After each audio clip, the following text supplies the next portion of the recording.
सबका भाग 2 में प्रीवियस ईयर क्वेश्चन पेपर का एनालिसिस चल रहा है। पहला भाग में डाल चुका हूँ, दूसरे भाग पे आते हैं। वर्ष 2016 से 2020 तक की सारी चीज़ें आपके समझ होंगी।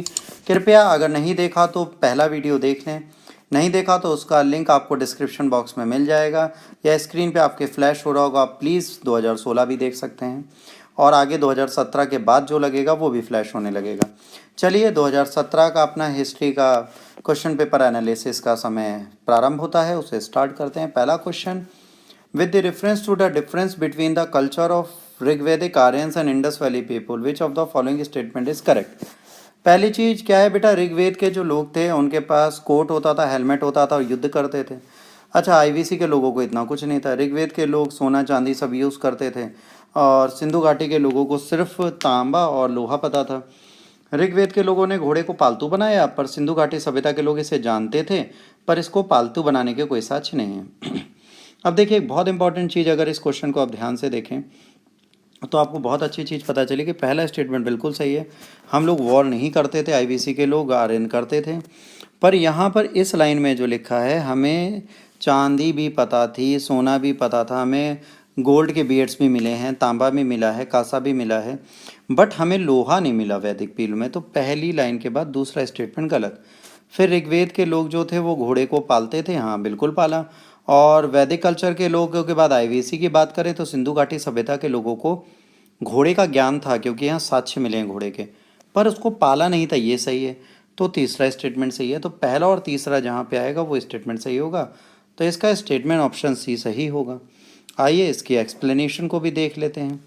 एक्सप्लेनेशन में हॉर्स जो है हड़प्पा में था, इसके साक्ष्य में लोथल, मोहनजोदाड़ो और रोपड़ हर जगह से मिलते हैं, हड़प्पा से भी मिलते हैं।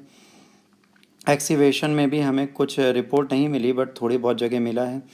धौलावीरा में मिला है हॉर्स, बट ये है कि ये घोड़े की हड्डियाँ होंगी माना जाता है। वैदिक लोग हर धातु को यूज़ करते थे, इन्होंने सोना भी पहचान, लोहा भी पहचान लिया था, पर सिंधु घाटी सभ्यता के लोगों को लोहे का कोई ज्ञान नहीं था। इसके बाद रैयतवाड़ी सेटलमेंट से कौन से जुड़े हैं? Lord Cornwallis, Alexander Read, Thomas Munro. तो देखिए यहाँ पर आप देख लीजिए, रैयतवाड़ी सिस्टम में थॉमस मुनरो का नाम है। बेंटिक और कॉर्नवालिस जो हैं महालवाड़ी परनामेंट के, तो कॉर्नवालिस को हटा दीजिए। थॉमस मुनरो के साथ अलेक्जेंडर रीड हैं, जिनका नाम कहीं नहीं आता। तो दूसरा तीसरा स्टेटमेंट इसमें सही होगा। दूसरा तीसरा जहाँ पे मिले उसको मार्क कर दीजिए, क्योंकि ओनली 3 तो कहीं दिया नहीं है। अगर दिया हो तो आप देख लीजिए, नहीं दिया तो दूसरा तीसरा इसका सही होगा। तो इसका सही होगा ऑप्शन सी। इसके बाद अगले क्वेश्चन पे आ जाते हैं कि ट्रेड डिस्प्यूट जो 1929 में बनाया गया था उसका काम क्या था। उसका काम क्लियरली अभी आपको जब मैं आगे पढ़ाऊँगा तो उसमें लिखा है कि ये इसके लिए भी नहीं था, इसके लिए भी नहीं था, इसके लिए भी नहीं था, इसके लिए था। उन्होंने एक ट्रिब्यूनल बना दिया था कि स्ट्राइक और हड़ताल नहीं होगी तो उसको डिस्प्यूट को ये सेटल करेंगे। तो ये ज़रूरी भी था, क्योंकि अगर ये ना करते तो बहुत सारी चीज़ें फंस जाती, तो इसको करना उनकी मजबूरी थी।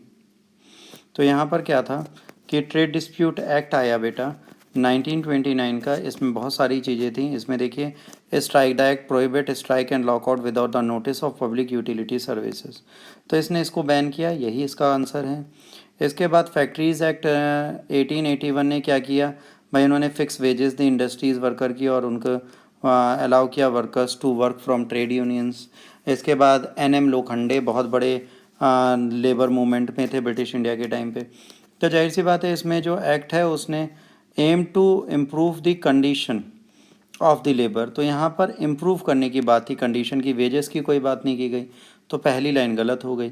दूसरा स्टेटमेंट बिल्कुल सही है, क्योंकि एम एन लोखंडे बहुत फेमस थे, एक ये थे, तो ये बहुत इंपॉर्टेंट है, ये गलत है।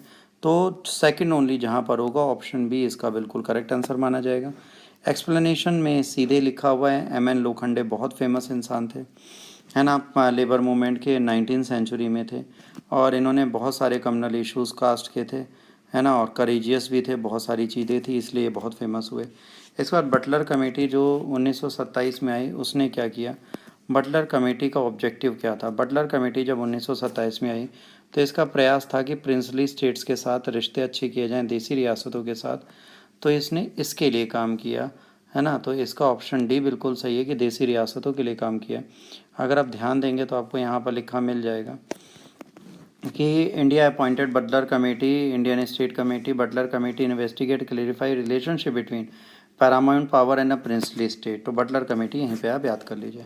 इसके बाद ये पेयर जो है राधा कृष्ण देव, गिजुल लक्ष्मी चेट्टी और सुरेंद्र नाथ बनर्जी, तो इनमें से कौन सा सही है कौन सा गलत है? तो देखिए जो आपका दूसरा स्टेटमेंट है वहाँ पे मद्रास जो सभा है वह आनंद चार्लू, राघवाचारी और सुब्रमण्य नरिया से बनाई है।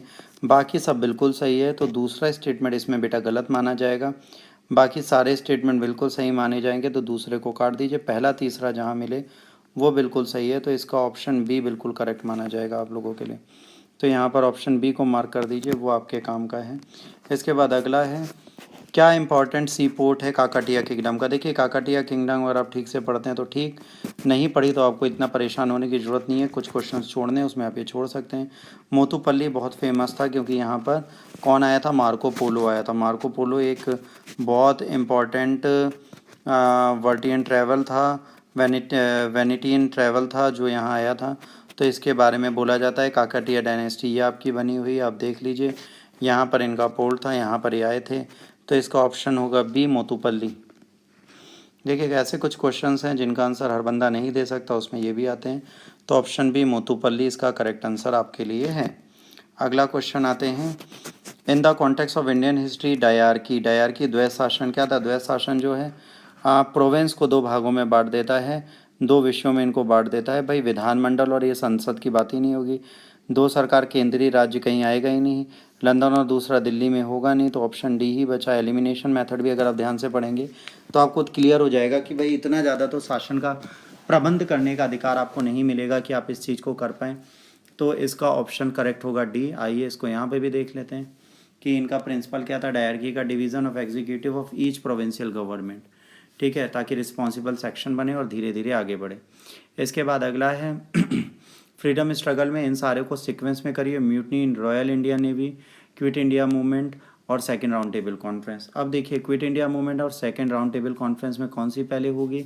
तो पहले आपकी सेकेंड राउंड टेबल कॉन्फ्रेंस होगी, फिर क्विट इंडिया मूवमेंट होगा, फिर म्यूटनी होगी। 3 2 1 क्या है कहीं पे? हाँ है ऑप्शन सी में।